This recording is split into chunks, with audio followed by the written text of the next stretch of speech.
In this video, I will guide you on how to add end screens to YouTube video.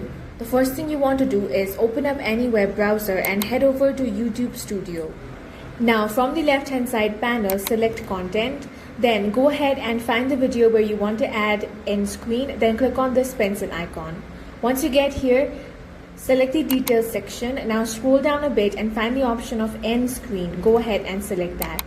Now you can customize the elements. You can select a pre-made template layout or click plus element to manually add individual pieces.